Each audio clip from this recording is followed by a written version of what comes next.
Mən elə bir adam görmədim ki, özünü kiməsə bənzətməyə çalışsın və nəhayətində ona bənzəməsin. Özü haqqında düşünə bilən insanları tərif çaşdırmır, tərif motivasiyadır. Yəni sənə bir sözlər deyirlər, görsən ki, səndən gözlənti budur əslində. Konsonans halı nədir?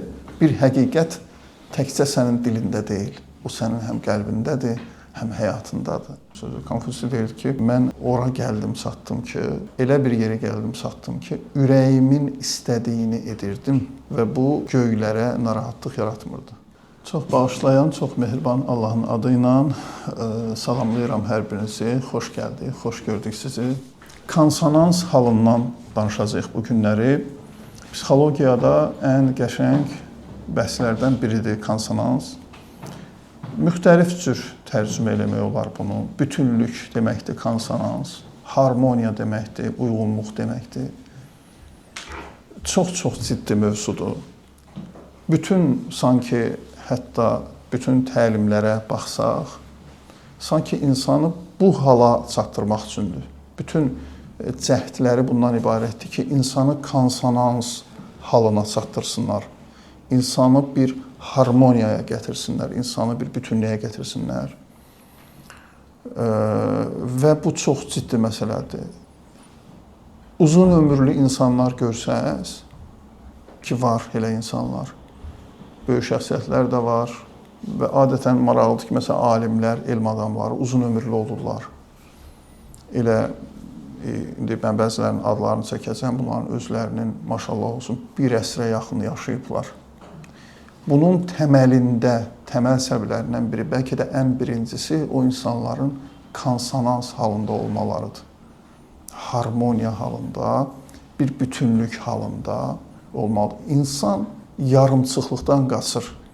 İnsan konsonansın, konsonans terminin əksi dissonansdır. Konsonans harmoniyadırsa, dissonans bunun əksidir. Dağınıqlıq, uyğunsuzluq, daha çox uyğunsuzluqdur. Məsələn, dissonans özü bir musiqi terminidir. Azərbaycan dilində bəzən xaric deyilir, filan kəs xaric oxudu, muğamda bunu işlədirlər də. Onu mütəxəssis görür orada, mütəxəssis deyəndə gəlir ki, burada xaric oxudu. Yəni, reysdən çıxdı da, bu tam o harmoniyada olmadı, bu uyğun olmadı. Musiqidə işlənən bir termindir dissonans. Biz bunu məsələn o səhər saatlar ki qoyuruq oyatmaq üçün. Məsələn onların səsi dissonansdır, maşınların siqnal səsləri dissonansdır. Konsonans olsa zaten bizi yatsıdırar da. Yəni siz gedirsiniz yoldan elə bir siqnal səsi olsun ki, siz yuxulayasınız, o sizi oyatmalıdır, diksindirməlidir. Və bu dissonans səbəb olur ki, daim insan stresdə olsun, daim gərginlikdə olsun. Düşünün, daim budilnik var. Nə deyirlər budilnik Azərbaycan dilində? Zəngli saat. Düşünün, daim bir zəngli saat var beyninizdə də, daim bir zəngli saat var, daim bir siqnal var. Biz burada yolun qırağındayıq deyə bəzən həqiqi təlimin özündə bir döyürsən, maşın siqnalı filan bezmir. Nə halda olar insan daim bir gərginliyin içində də? Bu insanın uzun ömürlüyünü də gərginlik, stres yaradır və nəticə etibarı insanın ömrü də qısalır. Bütün təlimlər sanki buna xidmət edir ki, insanı bir konsonans halına gətirsin. İnsan nəyi harmoniyaya salmalıdır? Yaxşı, uyğunluq deyirik. Nəyi uyğunlaşdırmalıyıq? Harda uyğunsuzluq var ki, biz onu uyğunlaşdırmalıyıq? Bax, bugün bundan danışacağıq. Bir neçə 3-4 mövzudan danışacağıq. Birinci məsələ ki, biz uyğunlaşdırmalıyıq və bu haqda çox geniş, qəşəng psixoloji araşdırmalar var və onlardan birini mən bugün sizə təqdim edəcəm. Çox sevdiyim bir müəllif var, psixoloq var, Amerikalı psixoloqdur. Carl Rogers adında. Çox dəyərli bir şəxsiyyətdir həm də. Qərb mütəxəssisidir, Amerikalıdır. Amma ruhuma çox yaxın adamdır. Yəni, Peyğəmbər ruhiyyəsində bir adam olub, bir şəxsiyyət kimi də. O, onun tədqiqat işlərinə də, psixologiyaya verdiyi töhfəyə də yansıyıb şəxsiyyəti. Yaxud da ki, bu araşdırmaları şəxsiyyətini belə formalaşdırıb. Özü də konsonans halında yaşayan bir adam olub. Carl Rogers Məşhur bir kitabı var onun. Azərbaycan dilində tərcüməsi belədir. İnsan olmağa doğru. Çox qəşəng bir kitabdır, 420 səhifəli bir kitabdır.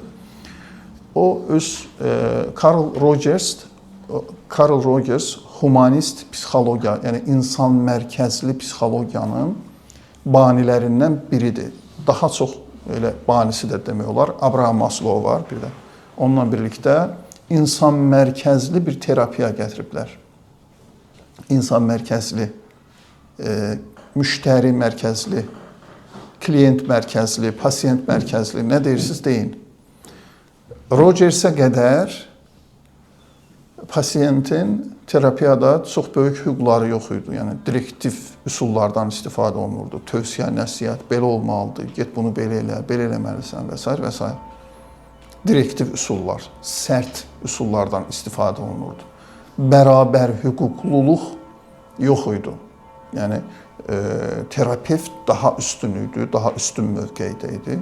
Rogers gəldi dedi ki, bu yanlışdır. Bərabər hüquqluq təmin olunmalıdır.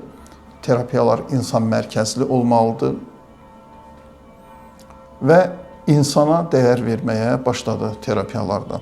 Carl Rogers danışırdı, dəyərli bir şəxsiyyətdir həqiqətən. Mənim üçün dəyərli şəxsiyyətdir, həm də şəxsiyyət kimi dəyərlidir. Ruhuma yaxın bir insandır. Tədrici dəyişimə çox inanan bir şəxsiyyətdir. Yəni insandır, tədricən dəyişməlidir. Ona təbii bir şərait yaratmaq lazımdır. İnsanı zorlamaq olmaz. Zorla dəyişim effekt vermir. Mən bir dəfə yazmışdım ki, şillə insanı dəyişmir, gizlədir. Qəşəng sözdür, hə? Şillə insanı dəyişmir, gizlədir.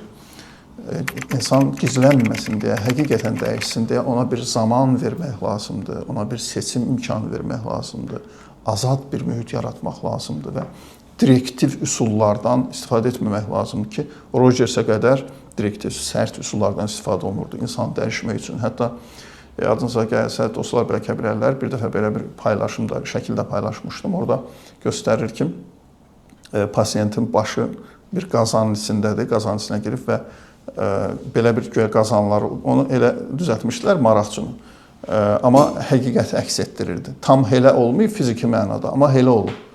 Sanki pasiyent müraciət edir terapevtə, terapevt onun bir qazanı var, qazançası var, başını salır qazanın içinə, yatızdırır və kuvaltla vurur ki, onun başında nələrsə dəyişdirsin də, göyə belə bir şey. Tam belə olmasa da, yəni buna yaxın bir formadaydı. Yəni biz, məsələn, Freudun yanaşmalarına baxanda, onun üsulları çox direktiv idi.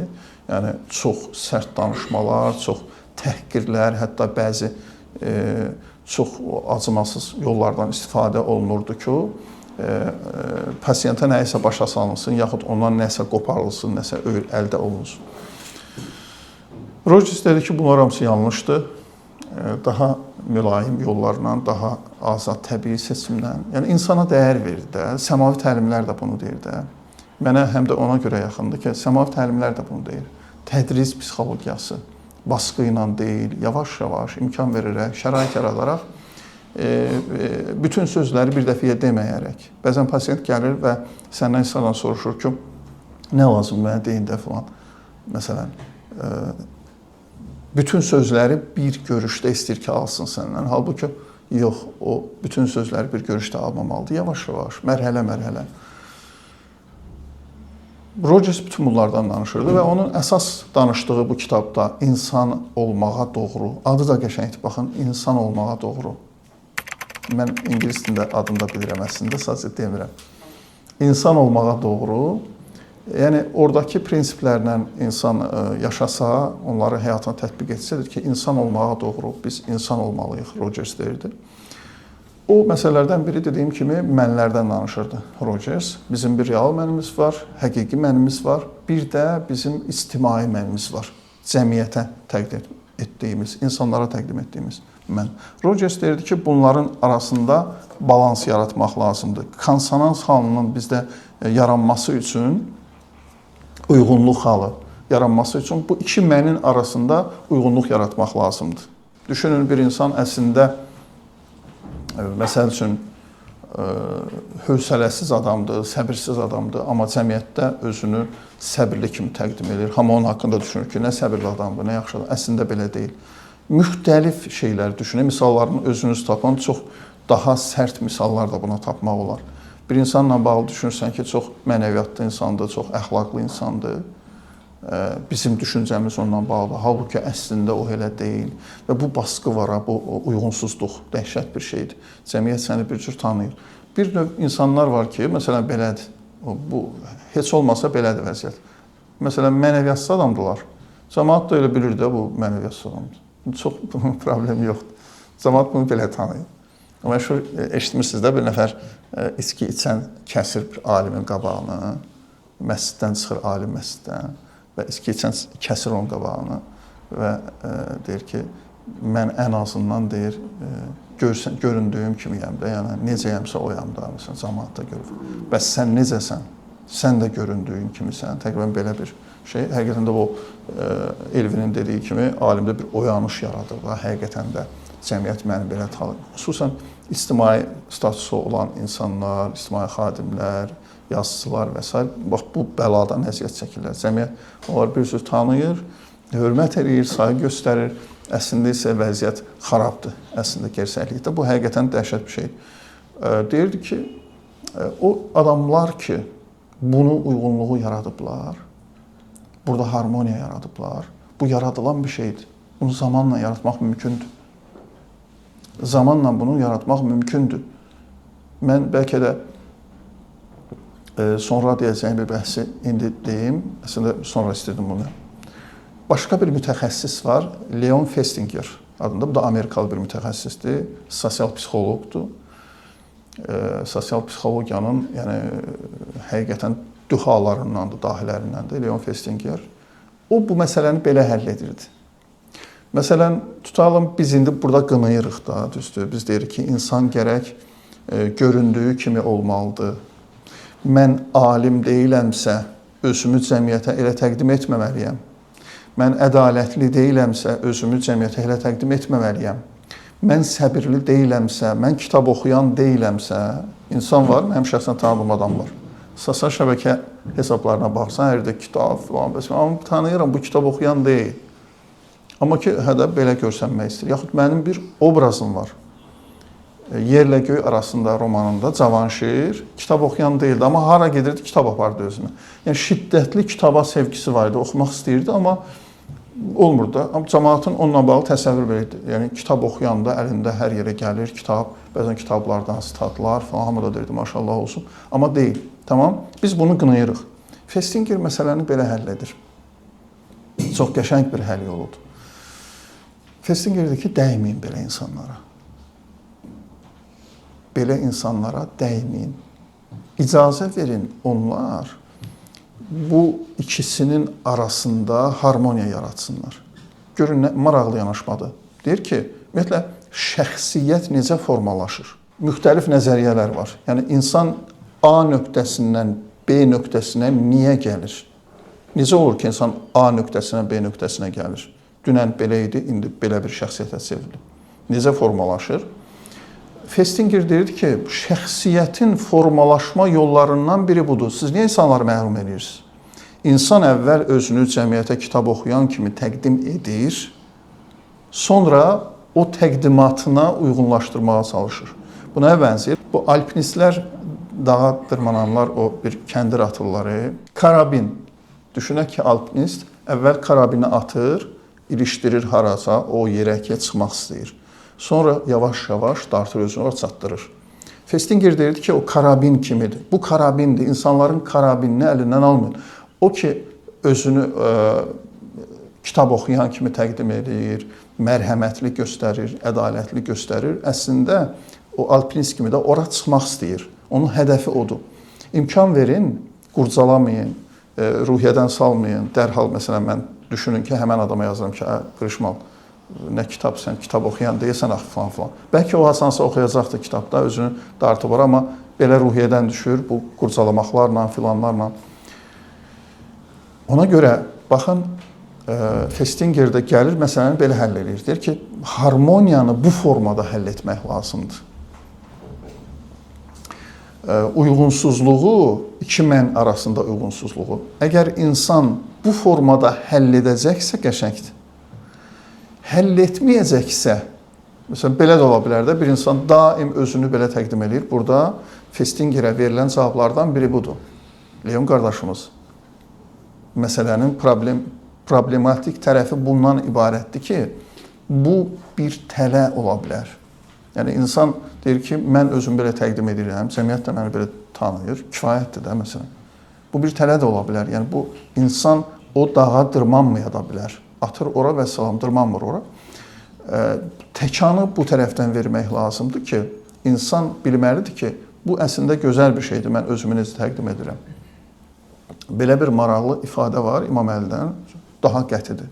Tam bu konuda, mövzuda İmam Əli deyir ki, mən elə bir adam görmədim ki, özünü kiməsə bənzətməyə çalışsın və nəhayətdə ona bənzəməsin. Mən elə bir adam görmədim ki, özünü kiməsə bənzətməyə çalışsın və nəhayətində ona bənzəməsin. Bu daha qətidir də, bu konuda daha... Ümumiyyətlə, bu hədisi dərindən psixoloji araşdırsaq, bir yol təqdim edir.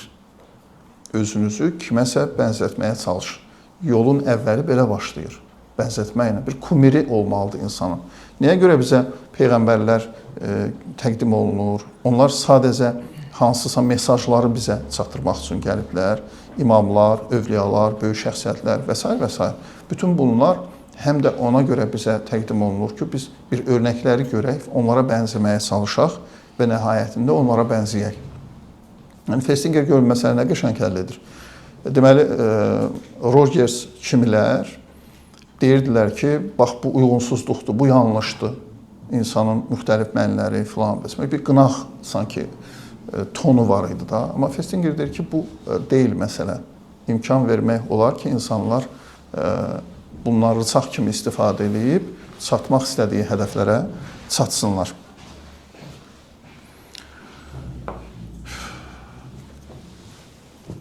Dissonansdan danışırdıq, konsonansdan danışırıq. Deyirik ki, insanın ən təbii halı, ən aram halı konsonans halıdır. Maraqlıdır ki, Quran-Kərimdə bu konsonans halı səkinə sözü ilə ifadə olunur.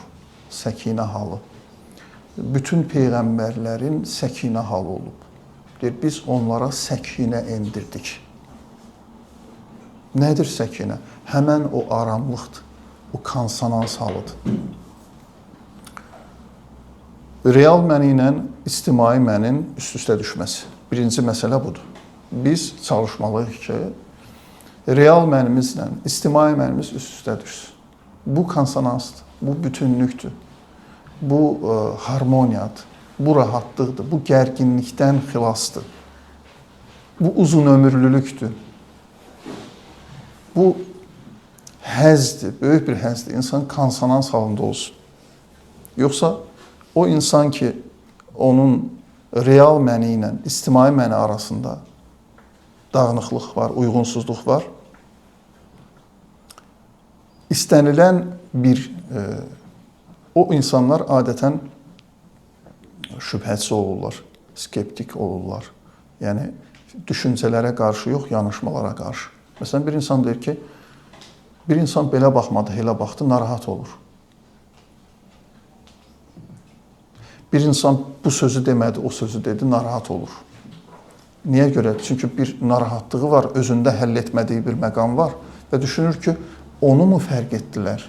Ona görə mi mənə belə baxdılar, ya belə baxmadılar? Bu böyük bir gərginlikdir, böyük bir dəhşətdir. Konsonans halı böyük bir neymətdir. Harmoniyada olursan, rahat olursan. İnsanlar belə baxır, deyirsən ki, niyə belə baxa bilər ki?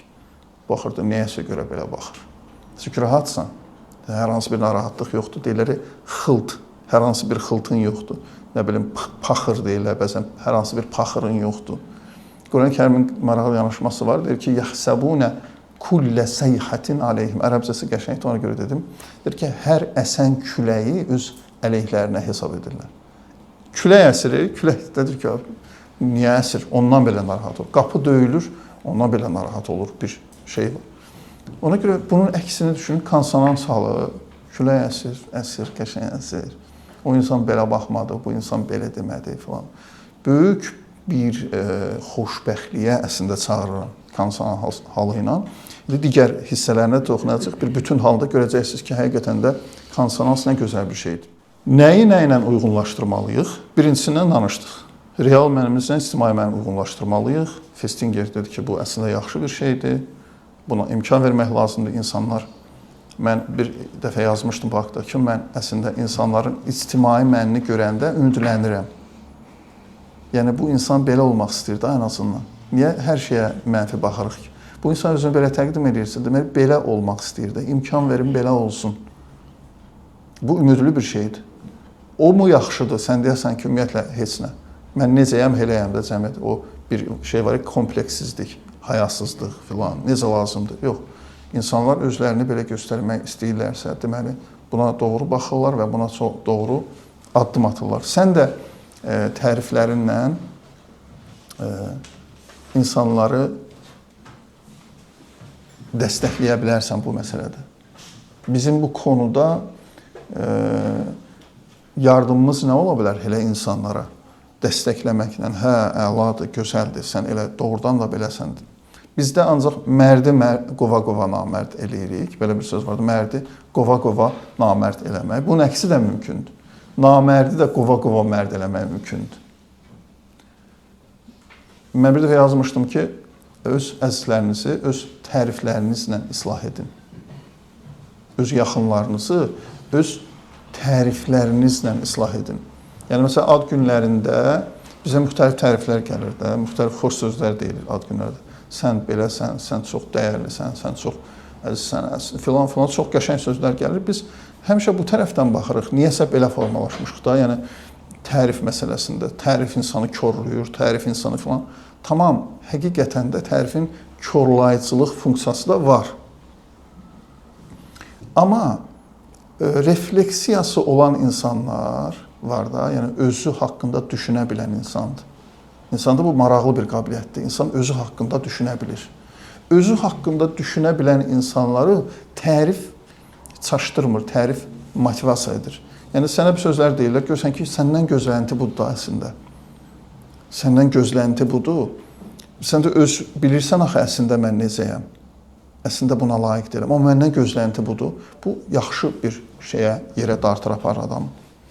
İkinci düzəltməli, uyğunlaşdırmalı olduğumuz məsələ nəyi nə ilə uyğunlaşdırmalı? İkinci məsələ, dostlar, dilimizlə qəlbimizi uyğunlaşdırmaq. Bu da konsonansa xidmət edir, konsonansa gətirir. Bir çox şeylər var ki, bizim dilimizdədir. Qəlbimizdə o yoxdur. Bir çox şeylər var. Qəlbimizdə o yoxdur. Hətta mən deyirəm dostlara bəzən ki, birinə xoş söz deyəndə belə, bayaq dedikdə təriflər, əvvəl onun kökünü qəlbinizdə yaradın. Sonra deyin o xoş söz. Formal olacaq, təsiri də olmayacaq, heç bir effekti də olmayacaq. Sizin də konsonansınızı, harmoniyanızı pozacaq. Qəlbimdə mən bu adamla bağlı fikrim budur, amma deyirəm ki, səndən yoxdur da, sən maşallah filan bəsmikə. İnsan özü özündən diksinir də belə olanda. Yəni, narahat olur. Bəzi narahatlıqlarımızın biz səbəbini bilmirik. Bir görüşdən gəlir, bir tədbirdən, qonaqlıqdan filan gəlir, ki, gəldim, nəsə narahat filan. Bilmir niyə narahatdır. Narahatlıqların səbəblərindən biri budur. Sən orada elə şeylər danışmısan ki, o sənin qəlbində yoxdur. O sənin həyatında yoxdur. Konsonans halı nədir? Bir həqiqət təkcə sənin dilində deyil. O sənin həm qəlbindədir, həm həyatındadır. Yaxında biz Qədir gecələri keçirdikdə mübarək ayda, biz orada dostlarla danışanda deyirdik. Nə çox insan ki, Allah onun yalnız dilindədir. Həyatında yoxdur. Həyatında Allah yoxdur, qəlbində Allah yoxdur. Bir ev düşünün ki, orada Allah yoxdur. Böyük bir şəxsiyyət danışır, deyir ki, bir evə getdik, əmimgilə getdik evlərinə və uşaqlar da belə bir şey olur axı müqayisədə, gedirlər əmsigilə, sonra gəlirlər, başlayırlar danışmağa ki, onların evi daha yaxşıdır, yoxsa bizim belə-belə mübahisələr, gəlirlər ataların yanına, ata, əmiginin evi yaxşıdır, yoxsa bizim filan. Ata da tam zamanında maraqlı bir mesaj verir. Onlara belə ümumi cavab verir. Sonra ümumiləşdirir, deyir ki, mənə görə ən yaxşı ev bilirsiniz hansı evdir? Başlayır sadalamağa, bu. İndi mən o alimin yerində olsam, ümumi olaraq deyərdim, mənə görə ən yaxşı ev, ən geniş ev, ən rahat ev, ən qəşəng ev, o evdir ki, orada Allah var. Allah olan ev. Allah olan ev, Allah böyük bir həqiqətdir deyə, o belə bir şey olur. Məsələn, bizim köynəyimizi kimsə geyinəndə, bizdən daha canlı insan, bizim köynəyimizi geyinəndə, görsən ki, o köynək böyük, genişlənir də. Allah böyük bir həqiqətdir. Allah olduğu yeri böyüdür, genişləndirir. Əgər bizim həyatımızda, bizim qəlbimizdə, bizim evimizdə Allah varsa, orada genişlənir. Əgər biz evimizdə darısqallıq hiss ediriksə, fiziki mənada olmur bu həmişə. İnanın ki, bu darısqallıq fiziki mənada olmur. Deyir, qədimdə eşitmişsiniz də, məsələn, bir otaqlı evdə yaşayırmış insanlar, qonaq da qəbul edilmiş filan. İnsan indi 200 kvadrat metr evdə yenə deyir ki, nəsə biraz sıxıntıdır, darısqallıqdır. O, güman ki, mənəvi darısqallıqdır. Mənəvi darısqallıqdır. Allah olan ev geniş olur, rahat olur. Bütün gözəlliklərin məcmuəsidir Allah. Allah gəldiyi yerə gözəlliklər gətirir. Bir qonaq düşünün, gəlir sizin evinizə. Bir alim sizin evinizə qonaq gəlirsə, elmin də gətirir də özündən evinizə. Səxavətli insan sizin evinizə qonaq gəlirsə, səxavətini də gətirir sizə, düzdür? Bir Allahın gəlməsini üçün. Deyir ki, mən deyərdim ki, ən gözəl, ən geniş, ən qəşəng ev o evdir ki, orada Allah var. Allah çatışmazlığı var evlərimizdə, çox az gəlir. Allah evlərimizin çox az qonağı olur. İkinci uyğunlaşdırmalı olduğumuz şey budur. Dilimizlə qəlbimizi, həyatımızı uyğunlaşdırmaq. Dilimizlə qəlbimizi. Onun əsasını yaratmaq lazımdır. Əsasını yaratmaq lazımdır. Bizim bax, günümüzdə bəlalardan biri budur. O gün mən bir çəkilişdə deyirdim. Qurban ola bilməyəcəyin adama qurban olaram demə. Onun fonunu yaratmaq lazımdır əvvəl. Və bu mümkündür. Müəllim, necə olar? Necə mümkündür? Axı, qurban deyirəm, mən şəhidlər bunu göstərdilər bizə. Şəhidlərimiz bizə göstərdilər ki, həqiqətən də bu pafos deyil, bu söz deyil. Həqiqətən də insan bir başqası üçün, başqa bir dəyər üçün öz canından keçə bilər. Biz şəhid analarının timsalında bunu gördük. Ki, öz oğullarını vətən üçün göndərdilər. Bu belədirsə olmalıdır. Ellər gedərəm davaya. Yəni, bu mümkündür. Amma bunun əsasını yaratmaq lazımdır. Həyatım, nə bilim, bir-birinə insanlar indi əsası olmayan nə qədər sözlərdir. Eşqim, həyatım, nə bilim, dəyərliyim və s. Amma əsası yoxdur. Deyir ki, qardaş, filan məsələ filan deyir. Bayaqdan deyir ki, həyatımı, yox, qardaş, çox xırda bir məqamda. Yəni, onun digər tərəfləri, mənəvi tərəfləri qoyaq bir kənara, bizim harmoniyamızı pozur. Konsonansımızı pozur. Dostlar, bunlar çağırışla olan şey deyil, konsonans alır. Aram olağın, gəlin aram olağın, insana aram olmalıdır. Yox, çağırışma. Sən onun zəminini yaratmasan, konsonansın, harmoniyanın zəminini yaratmasan, sən heç vaxt olmayacaqsan, müvəqqəti olacaq. Müvəqqətidir. Quran-Kərimin maraqlı bir metaforası var. Burada çox qəşəngdir. Deyir ki, bəzilərinin işığı görməsi ildırım çaxanda nə qədər görmək olur? Məsələn, zülmət qaranlığı düşünün. İldırım çaxır, nə qədər görürsən, o qədər dərhalda söndü də. Kibrit çöpü yandı, söndü, bax bu qədər. Bəzilərinin konsonans halı da bu qədərdir. Harmoniyada olması, səkinə halı, uyğunluğu bu qədərdir. Müvəqqəti 5 dəqiqəlik təzədən yenə gərginlik falan. Çünki əsası yoxdur. Çünki onun zəminini yaratmamısan konsonansın. Dilimizlə qəlbimizin uyğunluğu. Üçüncü məsələ, nədən danışmaq istəyərdim? Əslində, müəllifi haqqında artıq danışdım. Leon Festinger'in bir yanaşması var. Kognitiv dissonans deyir buna. Mən Azərbaycan dilində idrak paradoksu İdrak uyğunsuzluğu kimi tərcümə edərdim bunu, idrak uyğunsuzluğu. Festinger deyirdi ki, bizim harmoniyamızı pozan şeylərdən biri də bizim düşüncəmizdəki ilə həyatımızdakının eyni olmamasıdır. O nə deməkdir? Məsələn, düşünün, bizim dərin qənaətimiz var, bir elmi araşdırma oxumuşuq, yaxud eşitmişik ki, siqaret öldürür. Qutusunun üstünə də yazırlar da, çox maraqlıdır. Orada yazırlar, qəsdən, yəni gedir, alır insan çəkir də. Amma biz bunu bilə-bilə gedirik, siqaret çəkirik. Bu deyir ki, dissonans yaradır insanda. Bir şeyi bilirsən, bir şeydən əminsən ki, bu zərərdir. Amma gedib onu eləyirsən.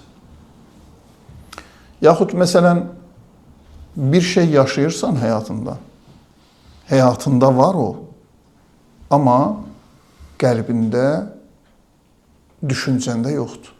Biz həyatımızda bir şey yaşayırıq ki, o bizim qəlbimizdə yoxdur, o bizim beynimizdə yoxdur, o bizim inanc sistemimizdə yoxdur. Bu hara gəlib çıxarda bilər? Düşünün, adam hansı narahatlıqla müraciət eləmişdi bizə, sonra gəldik, ora çıxdıq. İzlənildiyini düşünürdü.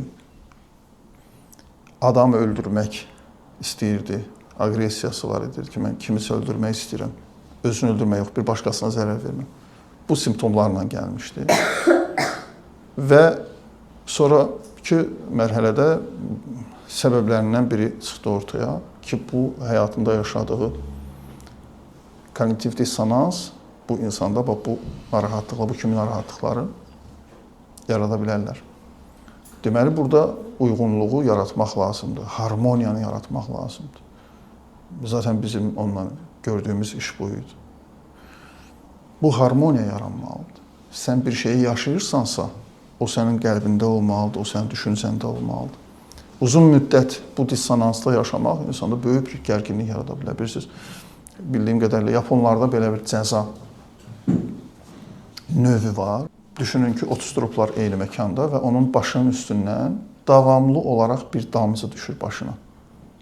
Günlərlə su damcısı düşür başına. Bu dəhşət bir şeydir. Yəni, adam yata bilmir, adam düşünə bilmir, adam bir şey səni davamlı olaraq narahat edir də. Xırda bir şeydir, bir damcıdır. Amma səni narahat edir. Bu dissonansa nümunədir. Baxın, xırda bir şeydir, xırda bir damcıdır, amma davamlı adamı narahat eləyəndə, davamlı gərginlikdə saxlayanda bu ən böyük cəza növünə çevrilir. Göstərir ki, araşdırmalar bu insanların böyük əksəriyyəti başı xarab olur axırda. Yəni, bu xırda bir üsulla hara aparır, çıxardır insanı, başı xarab olur, əsəbləşir və istənilən şeyə razı olur. Nəyəsə imza atmalıdır, nəyəsə etiraf etməlidir. Sırf sadə bir cəza üsulu ilə ki, zahirdə sadə görsənir, insan artıq nəyə məcbur olur? İnsan nəyi düzəltməlidir, nəyi birləşdirməlidir? Real məni ilə ictimai məni düzəltməlidir, dili ilə qəlbini düzəltməlidir, düşüncəsi ilə həyatını düzəltməlidir. Yəni, həyatında olan şeylər düşüncəsində də olmalıdır, inanc sistemində də olmalıdır. Bunların arasında uyğunluq yaratmaq lazımdır və sonuncu olaraq nəyi uyğunlaşdırmaq? Əslində, geniş mövzudur bu. Həqiqətən də indi sizi danışdırsaq, siz özünüz də digər örnəklərində tapa bilərsiniz. Sonuncu olaraq, məşhur, Konfutsinin məşhur bir sözü var. Çox sevirəm bu sözü. Konfutsi deyir ki, mən ora gəldim, çatdım ki, yaşımın bir dövründə, ömrümün bir dövründə. Elə bir yerə gəldim, çatdım ki, ürəyimin istədiyini edirdim və bu göylərə narahatlıq yaratmırdı.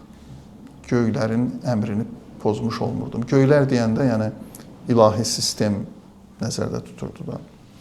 Ürəyimin istədiyini edirdim. İndi deyirlər, get ürəyin istəyən kimi yaşa.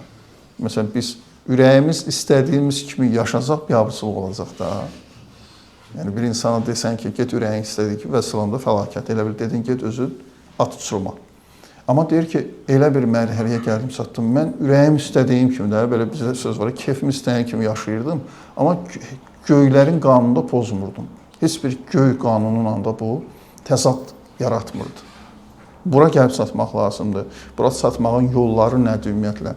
Uyğunlaşdırmalı olduğumuz məqamlardan biri də budur. Harmoniya halı insanı konsonansa gətirən şeylərdən biri budur ki, mənim istədiyimi Rəbbim də istəyir. Onun istədiyini mən də istəyirəm. Bu istəklər üst-üstə düşür. Maraqlı bir şeydir. Müəyyən bir yolsuzluq tələb edən bir şeydir. Bu, yəni elə sadəcə istəməklə olan bir şey deyil. Müəyyən yollardan keçir insan, müəyyən istiqamətlərdən keçir və nəhayətində ora gəlir, çıxır ki, o nə istəyirsə mən də onu istəyirəm, mən nə istəyirəmsə o da onu istəyir. Bir harmoniyaya gəlir. Ümumiyyətlə bu harmoniya bəhsi genişdir. Məsələn, insan təbiətlə harmoniyada olmalıdır. Biz yazı niyə çox sevirik? İnsanları danışdırsan, görürsən ki, əksərən, çox istisna hallarda olur da, bəzən adamın şey deyirlər, bir söz demək istəyirsən, deyirsən, ümid edirsən ki, burada hamı deyəcək ki, hə, yayı sevirik, yayı sevirik. Görürsən ki, bir nəfər, iki nəfər tapılır, deyir ki, mən heç sevmirəm də yayı, yazır ki, sən bütün söz demək istəyirdim, axmam. Allahla harmoniyada olmaq, göylərlə harmoniyada, bir göy qanunları deyilən bir şey var da, burada inanclı olmaq şərt deyil. Yəni, təkcə inancılar üçün deyil də, bu göy qanunları deyilən bir şey var. Məsələn, zənnimcə Kant bu haqda danışırdı, Immanuel Kant. Bir deyirdi, yer qanunları var, bir göy qanunları var. Yer qanunları nədir? Çap, tala, ancaq özün üçün, özünü fikirləşmək lazımdır. İndi müasir psixologiya bura çox yönəlib də. Özünü düşün, niyə özünü düşünmürsən, ancaq özünü düşünməlisən və s. və s. da yarımçıq bilgilərlə çox yəni pompalayırlar bu fikirləri həqiqətən də. İnsanları rəsmən egoistləşdiriblər, dəhşət. Gəlir, oturur, deyirsən ki, niyə belə düşünməliyəm, mən niyə onu düşünməliyəm, mən ancaq özümü xilas etməliyəm, mən özümə kömək eləməliyəm. Sistemi dərindən bilməyəndə belə olur. İndi bu yer qanunlarıdır.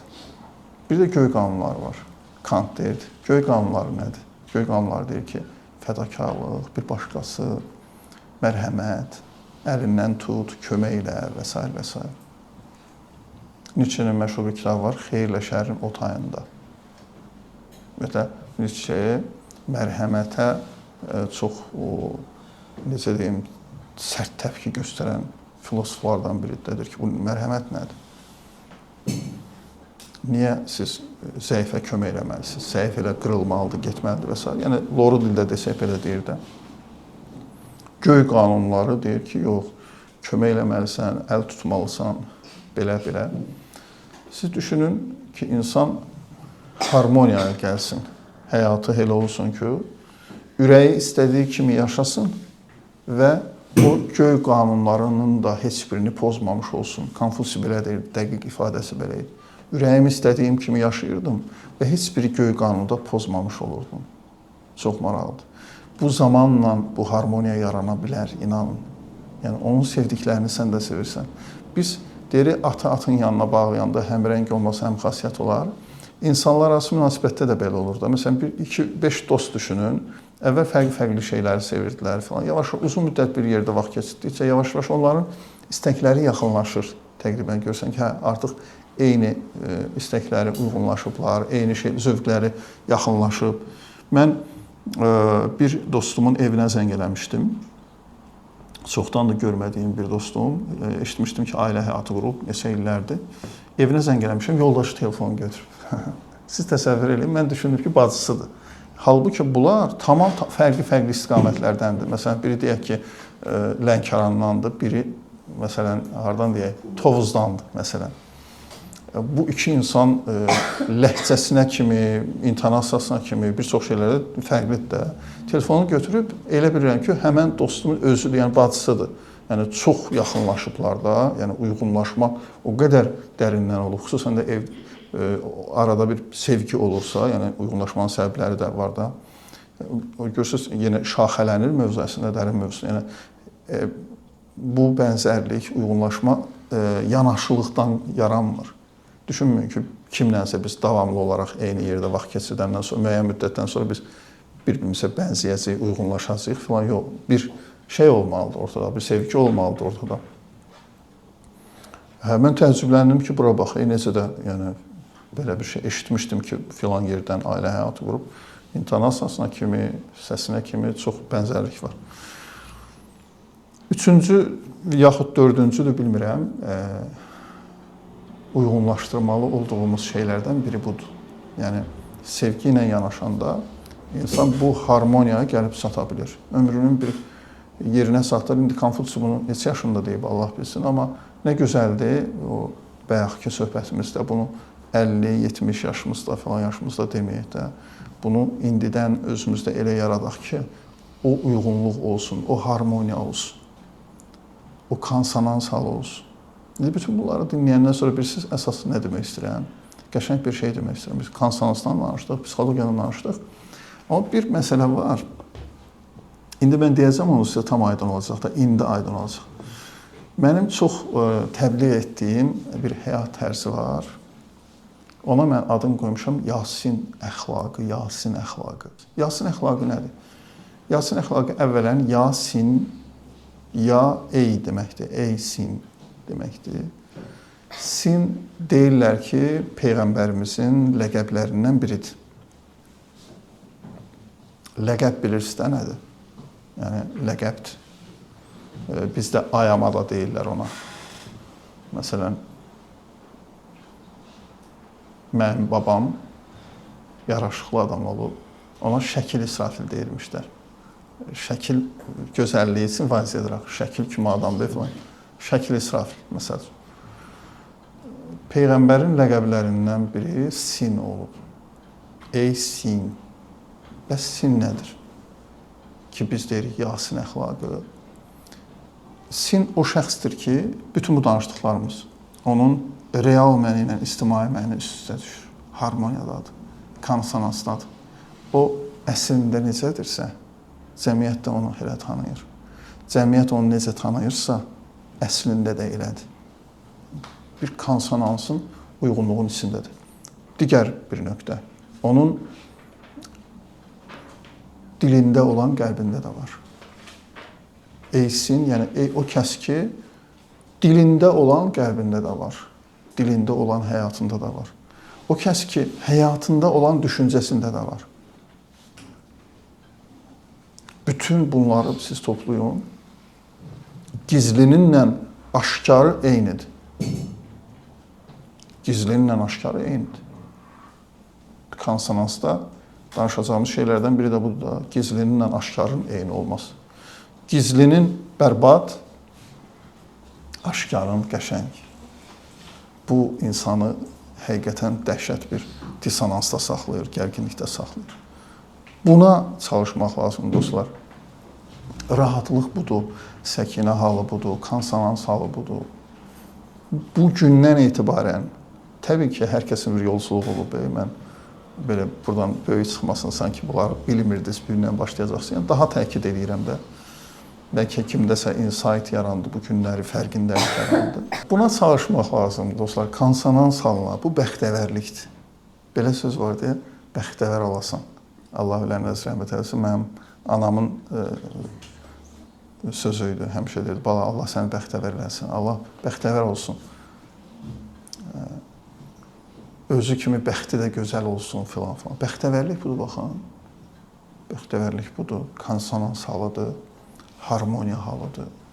Bildiyimə əməl etmişəm, bildiyimi tətbiq etmişəm. Bu, qiyamət hesabı ilə də bağlı. Bu, təbii ki, insan bir narahatlığı olur da. Amma dəhşətli dərəcədə olmur. Çünki ilahi, mən bildiyimə əməl etmişəm. Əgər əskiyim, təbii ki, ola bilər. Nəyisə yanlış bilmişəm, nəyisə falan. Amma bildiyimə əməl etmişəm. İlahi, cəhalətim ola bilər. Amma mən nəyi ki bilmişəm ki, sən istəyirsən, mən onu etmişəm. Bu bir konsonans halı, bu bir harmoniyadır. Nə ki mənə aydın olub, mənə çatıb, mən onu əməl etmişəm. Harmoniya halına gəlsə, konsonans halına gəlsə, bu bir bəxtəvərliyə gəlib çatmış olar, bir xoşbəxtliyə gəlib çatmış olar. Yasin əxlaqı da dedik budur. Yasin əxlaqı. buradan bu yadımızda qalsa bircə Yasin əxlaqı. Xülasə olaraq. Yasin əxlaqı nədir? Kimdir Yasin? Yasin əxlaqını özündə daşıyan. O adamdır ki, onun bir harmoniyadadır. Gizlini, aşkarı, dili, qəlbi bir harmoniyadadır. O qəşəngdir, o gözəl bir şeydir həqiqətən. Özümə də, sizə də bunu arzulayıram. Həzrəti Eşq kitabında yazmışam ki, təyyarəni uçuş solağına daşıyan o bir şey olur qabaqda. Görmürsünüz? Təyyarəyə minirsiniz, hələ təyyarə uçmayıb. Sizə elə gəlir ki, o öz-özünə gedir uçuş solağına. Onu bu boyutda balaca bir şeydir, qəribədir, çox balaca olur o. O təyyarəni dartır, aparır uçuş solağına. Onun adı nədir? O texnikanın adı. O birisi nə idi alpinistin dediyi? Karabin. Karabin. Hə. Bu da yəqin elə ona yaxın bir şey. Nəysə, düşünün, bu texnika deyək də, təyyarəni gətirir uçuş solağına. Gətirdi, çıxartdı. Mən Həzrəti Eşqdə yazmışdım ki, bu Ramazan bayramı mənə görə budur. Təyyarənin uçuş solağına gəlib çıxmasıdır. Əsas məsələ bundan sonradır. Sonra texnikanı sazaqlar, buyur ya Allah, uç. Sən gəldin uçuş solağına. Bütün bu şey ona görə idi ki, səni uçuş solağına gətirsin, çıxartsın. Bundan sonra sənlikdir. Ya uçacaqsan, ya uçmayacaqsan. Ona görə, bax, belə bir söhbəti bugün etməyimiz düşünürəm ki, xüsusi yeri var idi. Yasin əxlaqını özümüzdə formalaşdırmaq üçün. Az yaşım yoxdur.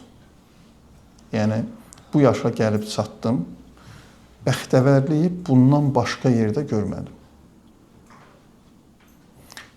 Bütün şeylər gözəl şeylərdir. Məsələn, insanın pulu olsun, sərvəti olsun, şöhrəti olsun və s. və s. Amma konsonans halında deyirsənsə, onlar hamısı zəhər kimi gəlir adama. İnsana zəhər kimi gəlir. Ən böyük bəxtəvərlik, fundament insanın konsonans halında olmasıdır. Onda pul da problem deyil, olsun, şöhrət də olsun, o birisi də bunların heç bir adamı şey eləməyəcək. Hamınıza bunu arzulayıram və söhbətimi burada yekunlaşdırıram. Əgər faydalı oldusa, diqqətlə məni dinlədiyiniz üçün özünüzü və məni alqışlayın.